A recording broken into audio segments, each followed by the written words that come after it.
When we look back over 30 years of The Lion King, we look back upon a great legacy with a few misfires here and there along the way. Speaking in terms of recent decisions that are going to be negative, but also in the past that are great positives. And one of those positives happens to be the unlikely story of making a direct-to-video film as its first brand expand with a sequel just titled Lion King 2: Simba's Pride. I felt like it was the right time to speak on this now, after the dust has settled over Mufasa, which included characters originally brought into this very film, like Kiara when she was a young cub, where the film had those characters in it because it might have hinted they would stupidly plan to have an idea to make Lion King a franchise in the CGI form, similar to the likes of a mini cinematic universe, where this film just might not be safe from that because I think it's probably a very competent sequel for the type of home video it was and still has a plot worth following. Since besides Simba's own family getting new members like Kiara, also comes the fact of fan favorites like Kovu for various reasons, ones that I will not mention.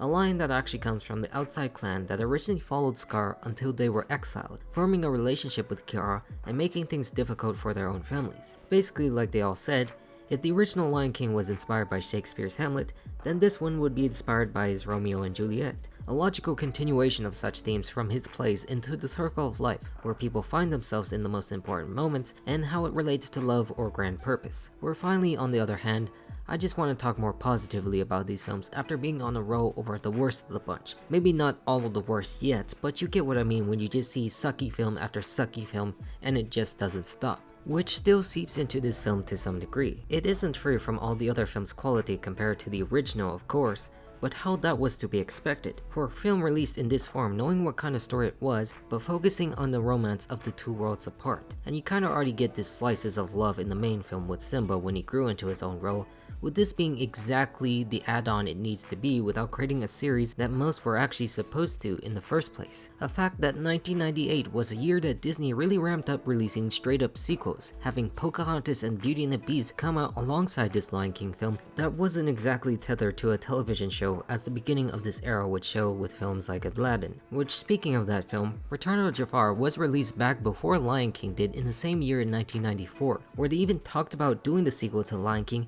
prior to its own production, that they already saw the success of what they could do releasing on home video and its focus on television content, which in turn could be profitable for the biggest film of all time. Because when you look at the success of Return of Jafar with its own sales, that could potentially be a huge moneymaker for something like The Lion King, and I really get that confidence compared to what they're doing now. You don't really risk too much when you make a home video release, meaning it's much more cheaper to produce rather than for normal public consumption in a theatrical form. The era before streaming actually made everything explode for the worse rather than what we would have thought for the better. Or maybe just me now seeing the extent of them overexpanding more than what could be bared. And this is where they also got more serious about making these films expressed in the animation itself, where although it's very apparent it's not the quality of the original film, it still was much better than all the films released previously, and actually done by their Australian department, inspiring other animation thereafter, except for The Hunchback of Notre Dame, that still just has to look like trash. I mean, I apologize for mentioning this yet again, but I just can't stop even after making a video about it, because it's just that garbage.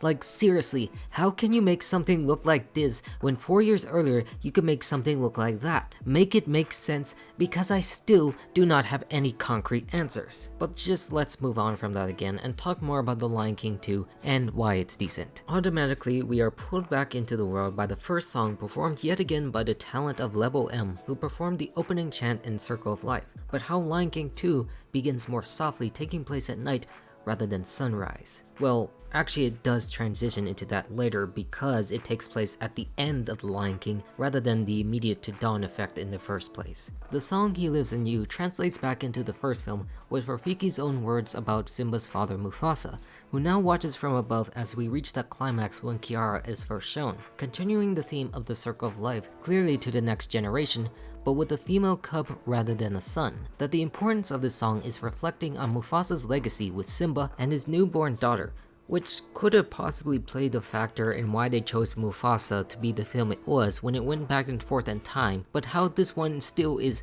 clearly better. Except if your name is Timon and Pumbaa, learning that this cub is indeed a girl. Girl! Sorry boys, you're just gonna have to wait till the Lion Guard, which I may or may not talk about. Anyways, what we learned here is in this part is how Simba is adjusting to his role as a father and the king of the Pride Lands, in stark contrast to how he acted in the first film, which is a nice parallel, listening to Mufasa in the first, but also going off on his own, just like now when he's worrying about his own daughter. The cycle of the circle of life is clearly in play and repeating itself, and that's exactly what he's thinking when Nala reminds him knowing of what he did to get into trouble, which spiraled into the events that caused his father's death and Scar's rise to power, and then him taking the circle of life over and learning of his responsibilities, which to me tells that this film is going to be a good one because it knows what it wants to do, continuing the factors that made The Lion King great in the first place. So in this regard, Simba asked Timon and Pumbaa to keep watch over her young daughter to whatever success they might find themselves in, like sitting on her in the water. The problem here is that she wants to find her own self rather than to be a princess. Similar but not completely like her father in terms of wanting something more, since his perspective was wanting to be king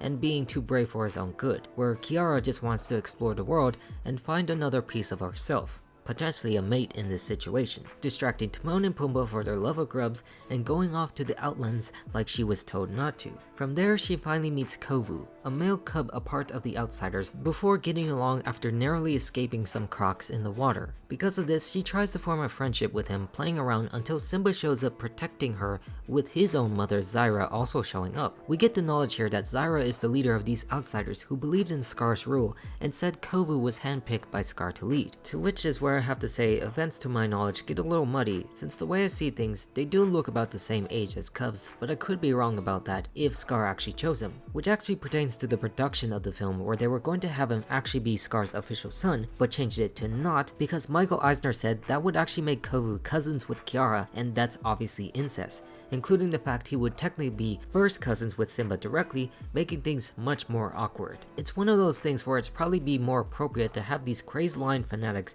who we don't know are right or wrong, just generally insane in my view. Simba on the other hand just wants to do right, fearing for her life and trying his best to fulfill his own father's legacy, dealing with a girl who shares very different views compared to his own, one who wanted to rule without knowing the burden it would cost and the other who doesn't because of it. That's where the main song We Are One comes into play, that is used to understand the truth of the circle of life, and the greater overall theme that this movie tries to represent. It's a great song for kids to learn in Kiara's shoes to understand this important perspective, including the reality of family and the courage to continue on when things are tough or difficult, or even just more broadly in the nature of this story of love, no matter the difference of individuals depending on what someone did, more than what they see. And that's something you could say does more than 90% of the other sequels due to its continued shared interest in these familial concepts pertaining to its movie world. And then we get introduced to the rest of the outcasts in terms of Zyra's offspring, with Nuka and Vitani. We clearly see here that their lives are a mess, with a lion infested with termites and a bitter jealousy of his own younger brother. Vitani on the other hand is more sly, supporting her mother and her brother to an extent, scolding her own older brother for not getting the job done,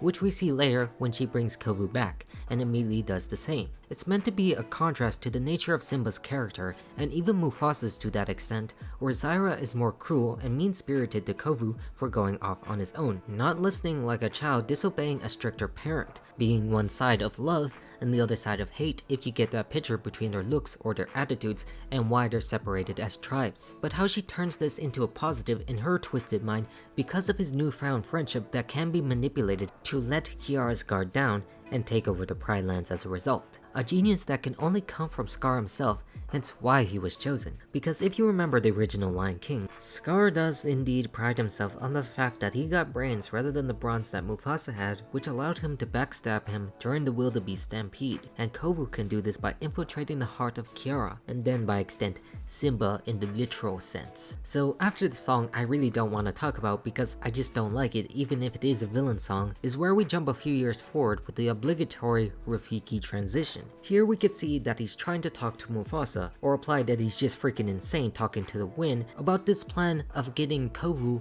and Kiara together. A very weird plan in his mind, knowing that the two tribes don't get along in Simba's own relationship, but one that he thinks is probably going to work for the better regardless of the enemy's plans. That he wants all lions to come together and understand their roles in the circle of life. Here we finally get to see the older cubs, with Kovu now being voiced by Max Goof himself. with Jason Marsden getting busy in this field of Disney characters, considering how this film is wedged 3 years after a Goofy movie and 2 years before the extremely Goofy movie, if you want to know that. Because when you actually hear him speak, you can't help to yourself but hear Max talking. Well, probably to me specifically. Because I mean, their style actually does look somewhat similar if you think about it. Or not if I'm just reaching too hard there. But besides this, on the other side, we get to see the grown Kiara, voiced by none other than Scream Queen herself, Neve Campbell, only 2 years after the Scream movie. In this situation, she's starting her first ever hunt because she's old enough, going off into the Pride Lands until Nuka and Vitani plan to start a fire to cause trouble and of course get Kovu involved, who saves her but on a technicality that is all for evil intentions, wanted to be a part of the Pride Lands, saying he's different and changed from his mother's ways, which Rafiki pushes on because Mufasa, or his crazy mind thought this, was the best path. Simba of course rightfully doesn't trust them because of the danger it poses to them and especially Kiara, but relents to honor his father's code and Kiara's relationship. That he still remembers his greatest mistake and fears that his father died under his watch and that Kovu can potentially do the same harm and take over everything he worked hard to restore. And that's literally what he wants to do right now, brainwashed by his own mother to think he's the enemy until Kiara and Timon and Pumbaa delays him from that mission. Like at this point, he actually starts to enjoy himself, having fun and growing and forming bigger bonds with Kiara until he remembers his own past and who he grew up to be like, and also revealing he actually wasn't Scar's son anyway. And Rafiki, on the other hand, being the wise guy that he is, decides to further this relationship by introducing them to Upendi, which basically means love, going off into the jungle while he sings and they all travel throughout the water. A scene that keeps getting weirder and much more funnier to fit Rafiki's own mind when you consider all the animals here doing the conga or the fact that they parachute off of a leaf. Something you could probably say to be a much more fun parallel to Can You Feel the Love Tonight,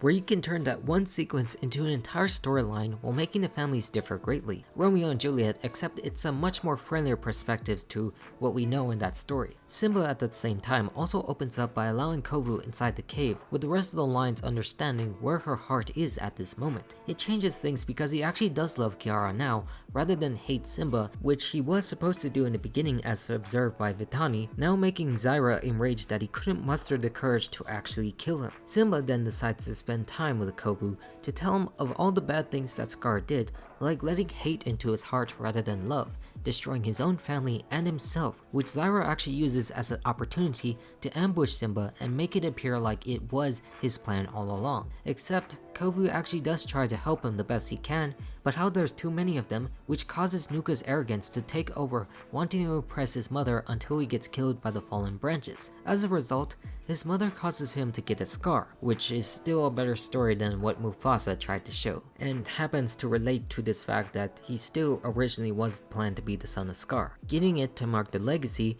of what burden that he has to bear on his side. Like he tries to tell Simba this, but he banished him for what he perceived to be as a betrayal, fulfilling the same Scar-like legacy and resulting in one of my least favorite scenes in the film, with all the animals saying, "Not one of us." Kiara really disagrees with the decision that is not the right one, knowing that she loves Kovu and that Kovu loves her, running off to find him once again, but also taking the lessons that they learned over the course of this movie. The importance of we are one, realizing that lions are the same no matter their differences, which is where it truly diverges from the Romeo and Juliet, and the interesting fact that they're still alive to tell the tale, rather than both of them getting killed off like they usually do in those types of stories. Because this is Disney, and that's what they do, adapting the more popular Shakespearean tragedies into Lion Rand stories. So Zyra goes ahead and attacks Simba and the rest of the Pride, while Kiara and Kovu return to intervene for the best. And an interesting thing to point out in this moment is both Timon and Pumbaa's side adventure using warthog farts to scare the outsider lions away, which is reminiscent to Scar's hyenas. And the hyenas themselves actually don't appear at all in this film. They disappear after eating Scar for various obvious reasons. But in the early production of this film, they wanted to get Cheech Marin back to voice Bonsai, but they removed that for things not explained. Of course, we can all easily explain it ourselves by the fact that they did want to focus on the lions rather than the hyenas who already did their job, where it just wouldn't make sense in the slightest to include them at all. Cause why would you when the story is focused on two worlds and one family? Saying that since Tarzan would also come out a year later if you get those themes. And then going off when Kiara and Kovu get into the middle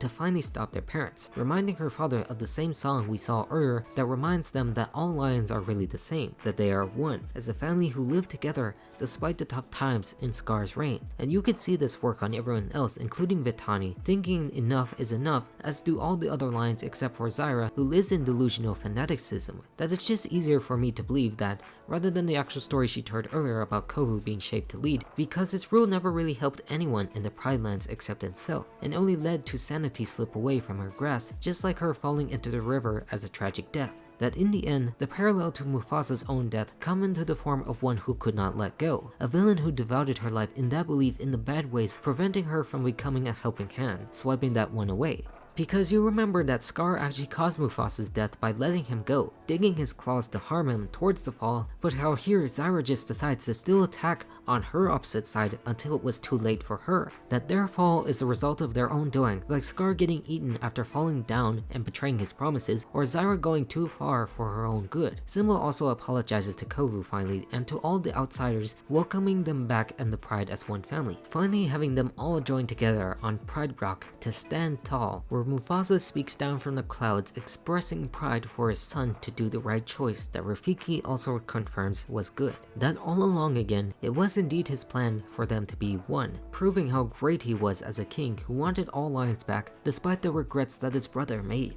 A nice shot to end things, to continue the circle of life in a positive way. Not like how we ended The Lion King, where they introduced Kiara as that cub, but just going off on Pride Rock to stand tall and continue things the way that are meant to be. And that's the gist of this movie, unless you want to actually include the Lion Guard in this conversation, to which there are more adventures on the way that take place before and after this specific movie, but I'm just going to wait on that and end things right here with this. So overall, Lion King 2 is actually a good movie. Not particularly a bad or a great one on the standards of the original, but enough to suffice as a proper home video release without overstaying its welcome. In fact, it created a net positive for The Lion King when its story was simply revolving around this and nothing more, paving the way for something greater like The Lion King 1.5, the greatest home video release of all time, and also the ultimate greatest Lion King movie as a result. I'll talk about that one day, but for now, I'm just focused on this and the greatest adventures that are yet to come. For this film leaves a great legacy for its characters that somehow attract dozens of people for reasons that should not be named, both good and bad, and how that's exactly what they wanted with a true winner. And actually proved that you just should have made Mufasa into a traditionally animated movie, you prick.